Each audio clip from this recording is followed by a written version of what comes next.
to one recording. Have you ever had your whole world crash around you because of conflict? Perhaps it was a workplace clash with a colleague whose bullying left you reeling.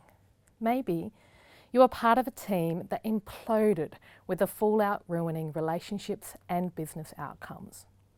These are the worst case scenarios, but mostly in life, we are dealing with the little disputes and disagreements. Even still, it seems that more and more we are avoiding the hard conversations. Somewhere along the line, we have let our fear drive us to avoid them. We don't want to go there, deal with them. Instead, we put them off until they explode. As a conflict strategist, I spend my time helping people deal with conflict. But last year, like many during COVID, I found my world collapsing under me. It was so painful. There was this constant pull to blame, to lash out, to fight. But I knew that wasn't going to help anything. So why does this matter? We all know that conflict is financially expensive. In the UK, conflict is estimated to cost employers nearly £28 billion annually. In the US, conflict is costing companies $359 billion annually. Here in Australia, workplace stress alone is costing employees $10 billion a year. Now that's a lot of money spent on conflict, but there are many other ways it is impacting us too. Reputations, health, well-being, relationships, creativity, innovation. All of these things are impacted by conflict. Imagine what we could achieve if we had the space and time to focus on delivery, not just on troubleshooting conflict problems. And it's not just people problems at work we are struggling with. Nearly every day, I am talking with people who avoided the hard conversations and then found themselves dealing with devastating conflict. Yet, we still don't want to have the hard conversations. Instead, what we are seeing more and more is that our differences divide us. It isn't safe to talk about differences. They just turn into fights, with each side trying to convince the other how right their argument is. But here is the surprising thing. Many dispute resolution professionals agree. A world of no conflict isn't what we need.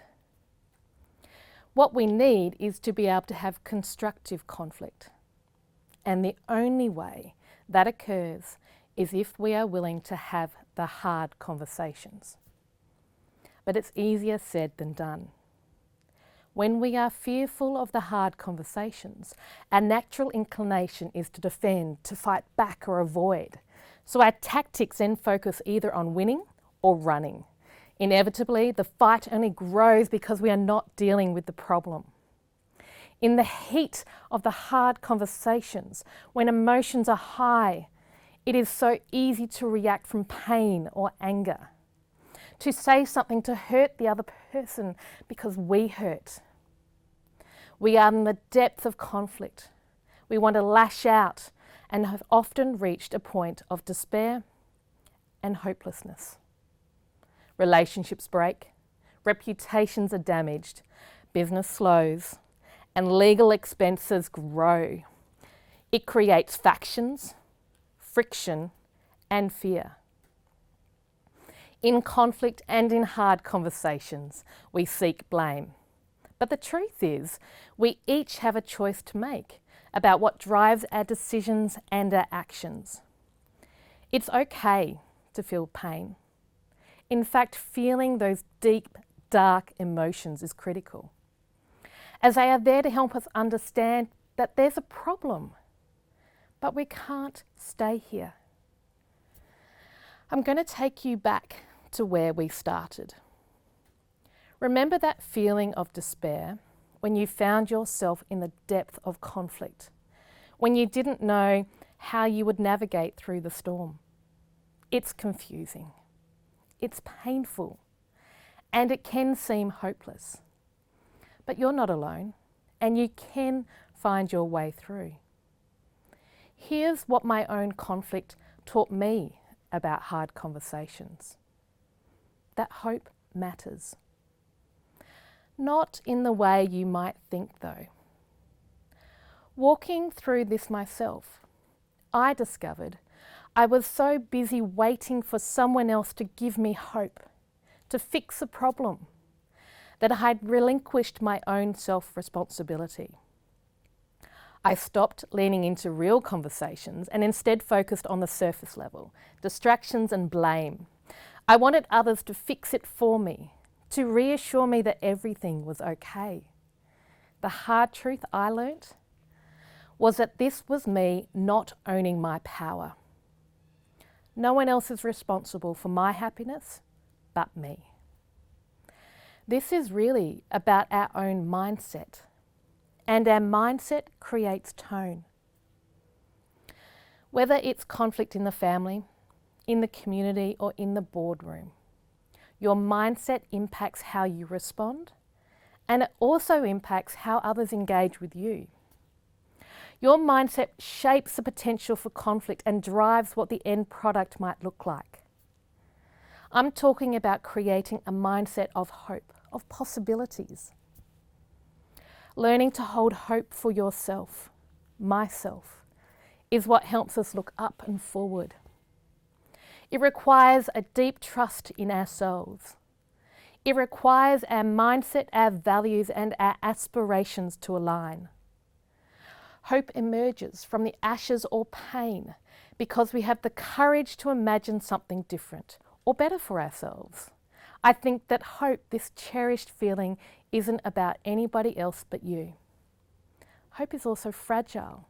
It is a balancing of realities, expectations, and possibilities. Hope is easily dashed when we haven't built our foundations.